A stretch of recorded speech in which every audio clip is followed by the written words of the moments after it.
அப்ப நான் பண்ணது தப்புனா யாழ்ப்பாண மக்கள் வந்து எப்பவுமே உண்மையோ நேர்மையோ பேசிட்டு இருப்பாங்க. உங்களை பார்த்து நான் ஒரு கேள்வி ஒண்ணு கேட்கிறேன். நீங்க யாருமே கண்டனம் தெரிவிக்கவே இல்லை. என்ன பெத்த தாயே,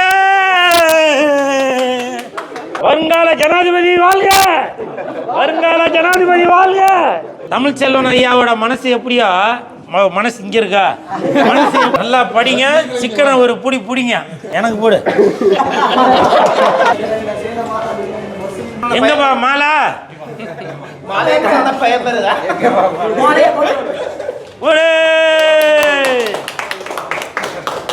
பொதுவாகவே நான் பெண்களுக்கு மாலை போட்டாலும் அது ஒரு பிரச்சனை ஆகி போயிடும் இல்லையா? இல்ல தட்டு தாயே, நாகம்மா, நாகம்மா பேரு என்ன பெத்த தாயே. இல்லை, என்னை விட வயதில் மூத்தவங்க. நான் வந்து இவங்களுக்கு பேரன் மாதிரி இருக்கேனா என்னன்னு தெரியல. இதுக்கு மேலே எனக்கு வெயிட்டே ஏறி போயிட்டாவா. அம்மா பேர் என்னம்மா? செல்வராணி. பார்த்தீங்களா, செல்வத்தை செழிக்கும் செல்வராணி. ஆஹா ஆஹா, செல்வத்துள் செல்வம் செவிச்செல்வம், அச்செல்வம் செல்வராணிக்கு எல்லாம் தலை. தங்கச்சி உங்க பேர் நம்ம எங்க ஓடுறீங்க? இங்க வாங்க, வாங்கம்மா. உங்க பேர் என்ன? சுஜிந்தர். உங்களுக்கு திருக்குறள் இல்லையா? உங்க பேர் என்னம்மா தங்கச்சி? அம்பிகா. ஓகே, ராதா அம்பிகா ஹீரோயின் இருக்காங்க இல்லையா? தம்பி உன் பேர் என்ன? அனுஷாந்த். அனுஷாந்த், துஷாந்த். Super super. சாப்பிட வந்திருக்கீங்களா? எனக்கு கொஞ்சம் சோறு தருவீங்களா? தருவீங்களா தர மாட்டீங்களா?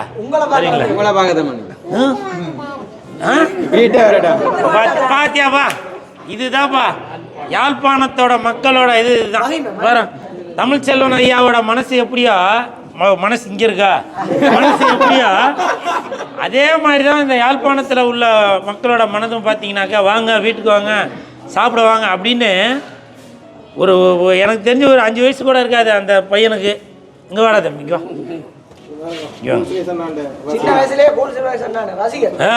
வா ஐயா, மாலை கொடுங்க. மாலை எப்படி? எனக்கு போடு. துஷ்யந்த், துஷ்யந்துக்கு ஒரு சிக்கன் பிரியாணி பார்சல். ஆமா, வெந்து தணிந்தது காடு. துஷ்யந்துக்கு வணக்கத்தை போடு. என்ன படிக்கிறீங்க? ஏபிசிடியா? என்னவா, என்ன இவ்வளவு மொக்க வாங்கிட்டியா? என்ன என்ன ஸ்கூல் படிக்கிறியா இல்லையா? என்ன class? Nursery. Okay, very good. Father, நேற்று நம்ம திருநெல்வேலியில் சேலம் ஆர்ஆர் பிரியாணி தமிழ்ச்செல்வன் ஐயா, அவர் பாலாஜி எல்லாரும் சேர்ந்து நம்ம 300-400 பேக் கொடுத்தோம்ல, அதில் பேக் இருந்தால் தம்பி கொடுங்க. இவர் படித்து டாக்டர் ஆகி, இன்ஜினியர் ஆகி, கலெக்டர் ஆகி, முதலமைச்சர் ஆகி எல்லாமே ஆவியா? எல்லாமே ஆயிடுவியா? ஆயிடுவானா? தம்பியே சொல்லிட்டான். ஆமா, ஜனாதிபதி, வருங்கால ஜனாதிபதி வாழ்க, வருங்கால ஜனாதிபதி வாழ்க. மாவுக்கட்டு வீரன், இப்படி எல்லாம் பல பேர்ல வந்துட்டு இருந்துச்சு இல்லையா? நல்லா நல்லா போகுது, நல்லா போகுது, நல்லா போகுது. உங்க பேர் என்ன? ஆனலூசா. உங்க பேர் தங்கச்சி? அஸ்வினி. ஓகே, நிமல். பார்த்தீங்களா, ஒரு ஃபேமிலியோட நம்ம சேலம் ஆர்ஆர் பிரியாணிக்கு சாப்பிட வந்திருக்காங்க. இது வந்து தமிழர்களை நான் பார்க்கும்போது எனக்கு ரொம்ப சந்தோஷமாக இருக்குது. இந்த நேரத்தில் உங்களையெல்லாம் பார்க்குறதுக்கு ஒரு மகத்தான வாய்ப்பளித்த சேலம் ஆர்ஆர் பிரியாணி ஐயா தமிழ்ச்செல்வன் ஐயா அவர்களுக்கும், இந்த யாழ்ப்பாணத்தில் இது ஸ்கூல் ரோடா, இது என்ன ரோடுங்க? ஆஸ்பத்திரி ரோடு. இந்த மருத்துவமனை வீதியில் நல்லா புகழ்பெற்று இருக்கிற நம்ம சேலம் ஆர்ஆர் அதோட முதலாளி திரு பாலாஜி அவர்கள் மூலமாக உங்களெல்லாம் சந்திக்கிறதுல ரொம்ப சந்தோஷம். ஒரே ஒரு மாலை தான் இருக்கு.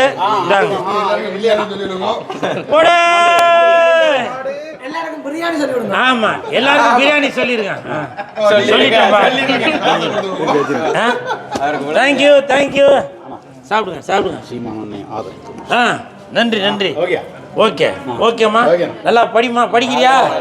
நல்லா படிங்க தங்கச்சி, நல்லா படிங்க. சிக்கனை ஒரு பிடிங்க. ஓகே.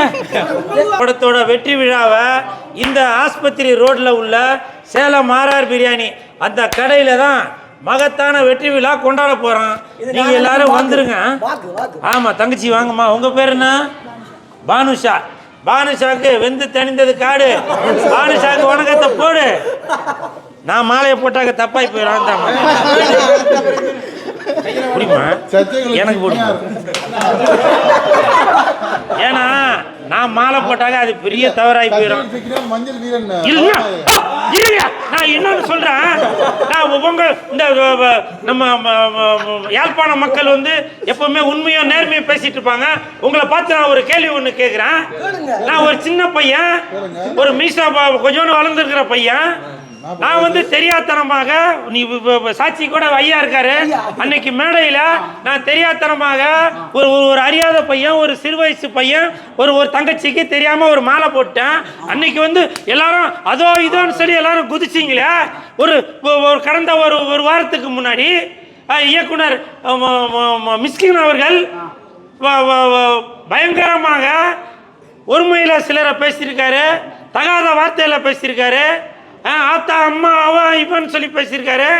தண்ணி அடிக்காத ஆளை கூட தண்ணி அடிக்கிறேன் அப்படின்னு சொல்லியிருக்காரு.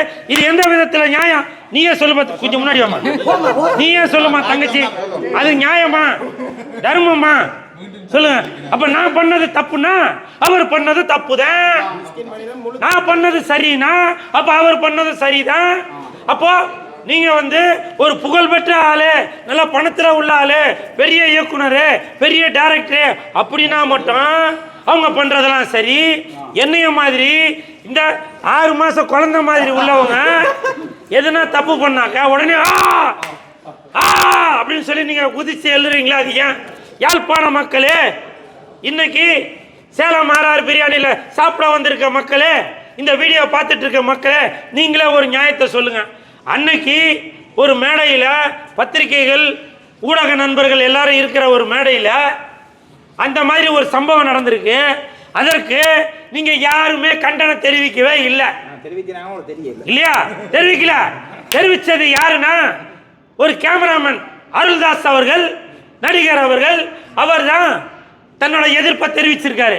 அதுக்கப்புறம் யூடியூப்ஸில் உள்ள சில அந்த இன்ஃப்ளூயன்ஸ் இதுலலாம் இது பண்ணுவாங்களா, டிக்டாக், அதுலலாம் அவங்க தான் கண்டனம் தெரிவித்தாங்களே தவிர சினிமா நடிகர்களோ, சினிமா நடிகைகளோ, இயக்குநர்களோ, தயாரிப்பாளர்களோ, பத்திரிகைக்காரங்களோ, ஊடக நண்பர்களோ யாருமே எதுவும் தெரிவிக்கல.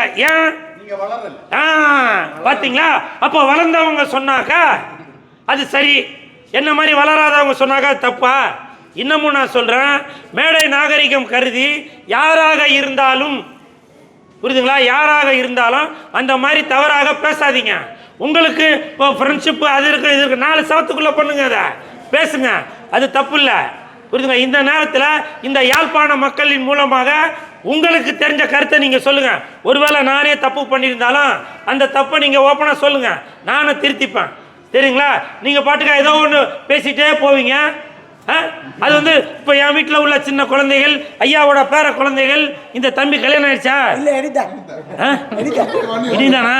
ஸோ இந்த மாதிரி உள்ளவங்க அந்த மாதிரி சின்ன ஜெருசுங்கெல்லாம் பார்த்தாக்க அவங்களோட மனநிலை என்ன ஆகும்? நம்மளும் அப்போ இந்த மாதிரி தான் பேசலாம்ல அப்படின்னு நினைப்பாங்க இல்லையா? அதனால தயவு செய்து மேடை நாகரிகம் கருதி இந்த மாதிரி திரு மிஸ்கின் அவர்களே, தயவு செய்து இந்த மாதிரி இனி அடுத்து வரும் மேடைகள் இந்த மாதிரி பண்ணாதீங்க. என்ன மாதிரி இளிச்சவாயன், கூல் சுரேஷ் மாதிரி இளிச்சவாயனா இருந்தாக்க நீங்க என்ன வேணாலும் பேசுவீங்க. அப்படித்தானே அர்த்தம்? இந்த பொறுப்பை நான் இலங்கை மக்கள்கிட்ட, இந்த யாழ்ப்பாண மக்கள்கிட்ட இருந்து, இந்த சேலம் ஆர்ஆர் பிரியாணி கடையில இருந்து நீங்க நான் சத்தியமா சொல்றேன், நீங்களா இதுக்கு ஒரு முடிவு சொல்லுங்க.